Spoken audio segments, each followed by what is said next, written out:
মাত্র ৮,০০০ টাকা ঋণ নিয়ে কলমের একটি ম্যানুয়াল মেশিন দিয়ে ব্যবসা শুরু করেছিলেন ইমরান হোসেন। জেদ, অধ্যবসায়, ধৈর্য এবং পরিশ্রমের মাধ্যমে গড়ে তুলেছেন ইমরান মেশিনারিজ। ৮,০০০ টাকা দিয়ে শুরু, এখন মাসিক আয় লাখ লাখ টাকা। আমি আজকে থেকে প্রায় ৮ বছর আগে এই নতুন উদ্যোক্তা হওয়ার পথে নামি। তো সর্বপ্রথম আমার পুঁজি ছিল খুবই কম, পরিবার থেকে কিছু টাকা রিকোয়েস্ট করে ধার নিয়ে ৮,০০০ টাকা ধার নিয়ে আমি এই ব্যবসায় নামি।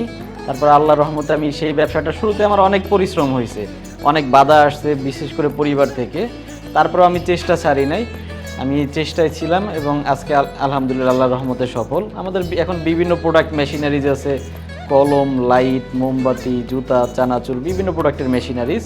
এবং আমরা প্রত্যেকটা প্রোডাক্টের যে কাঁচামালগুলো, র মালগুলো প্রয়োজন হয়, এটা সব কিছু আমরা সাপোর্ট দিয়ে থাকি এবং সব কিছু হাতে কলমে প্রশিক্ষণও দিয়ে দিই। ব্যবসার শুরুর দিকে তিনি পরিবারের কাছ থেকে তেমন কোনো সহযোগিতা বা উৎসাহ পাননি, এমনকি বাসা ছেড়ে দিয়ে তাকে ব্যাচেলর কোয়ার্টারেও থাকতে হয়েছে। ছোট বড় নানান প্রতিবন্ধকতা পার হয়ে আজ তিনি সচ্ছল ব্যবসায়ী। আমার পুঁজিটা ছিল খুবই কম, মাত্র ৮,০০০ টাকা। ওটা দিয়ে আমি একটা খুবই কম দামি সেকেন্ড হ্যান্ড মেশিন কিনে ওটাকে আবার বিক্রি করি, ওখান থেকে আমার হালকা কিছু প্রফিট থাকে। তারপর ওই টাকা দিয়ে আবার আরেকটা মেশিন কিনি, আরেকটা বিক্রি করি।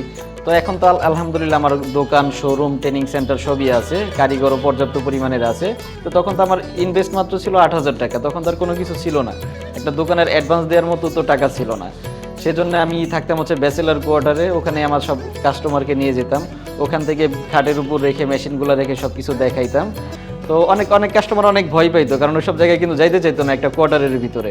তারপরে ওখান থেকে আমি চেষ্টা করে কিছু মেশিন বিক্রি করি, ইনভেস্ট করি, আবার ওখান থেকে লাভ করি। এভাবে আমি একটা করে ১,০০০-২,০০০ টাকা করে জমা করে আজকে আমার ব্যবসাটাকে এই পর্যায়ে এনেছি। তার ব্যবসার ক্রেতা হলেন নতুন নতুন উদ্যোক্তা, তাই হাতে কলমে মেশিনারিজের প্রশিক্ষণ দিয়ে থাকেন তিনি। আমার উদ্যোক্তাদেরকে আমি যেহেতু আমি ব্যবসাটা শুরু করতেছি কিন্তু উদ্যোক্তাদেরকে নিয়ে, সেজন্য যেন তাদেরকে সর্বোচ্চ সাপোর্টটা দিতে পারি, কারণ একটা মেশিন নষ্ট হলে ওটা যেন আমি সঠিকভাবে তাকে সার্ভিসটা দিতে পারি।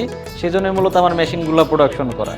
এখন আমি সবগুলো মেশিন এগুলো আমাদের নিজস্ব তৈরি, এবং কারো কোনো সমস্যা হলে সবকিছু আমরা ওটা গ্যারান্টি সহকারে দিই এবং সার্ভিস দিয়ে থাকি। কলম, লাইট, খাতা কাটিং, জুতা, মোমবাতি ইত্যাদি তৈরির মেশিনারিজ নিজস্ব কারিগর দ্বারা তৈরি করে তিনি সারা দেশে বিক্রি করছেন। আমাদের কাছে থেকে 64 ডিস্ট্রিক্টের বিভিন্ন প্রান্ত থেকে বিভিন্ন উদ্যোক্তা আসে, অনেকে দেখার জন্য আসে, নেওয়ার জন্য আসে। আর ব্যবসা হচ্ছে এমন একটা জিনিস, এটা চেষ্টার উপর নির্ভর করে।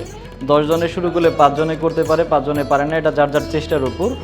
বাকি আমাদের পক্ষ থেকে যতটুকু সাপোর্ট প্রয়োজন সব কিছু আমরা দিয়ে থাকি। 64 ডিস্ট্রিক্টের আল্লাহর রহমতে এমন কোনো থানা নাই যেখানে আমার কোনো না কোনো প্রোডাক্ট যায় নাই। তাই ম্যাক্সিমাম সব থানাতেই আমার কোনো না কোনো প্রোডাক্ট আছে।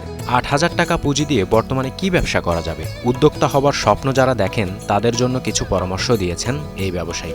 এর চেয়ে কম পুঁজি দিয়েও সম্ভব, যদি আপনার ইচ্ছা, আগ্রহ থাকে। ব্যবসা হচ্ছে এমন একটা জিনিস, আপনার জিদ থাকতে হবে। আমি এটা চাইছি, আমি এটা করব, কেন পারবো না? আর 5 জন পারলে আমি কেন পারবো না? অনেকে আছে হকারি ব্যবসা 1-2 হাজার টাকা থেকে শুরু করে তারপর আজকে শিল্পপতি, বড় বড় ইন্ডাস্ট্রির মালিক। আপনি বাংলাদেশের যত বড় শিল্পপতি আছে, একটু সবার ব্যাকগ্রাউন্ড একটু খুঁজেন, সবাই দেখবেন এই ঢাকা শহরে আসছিল বেশিরভাগ হচ্ছে 0 টাকা নিয়ে। তারপরে কিন্তু আজকে তারা এত বড় বড় ইন্ডাস্ট্রির মালিক, শুধুমাত্র তাদের চেষ্টার জন্য। যদি আপনার চেষ্টা থাকে তাহলে অবশ্যই আপনিও করতে পারবেন। রাজু আহমেদ, নিউজ 24।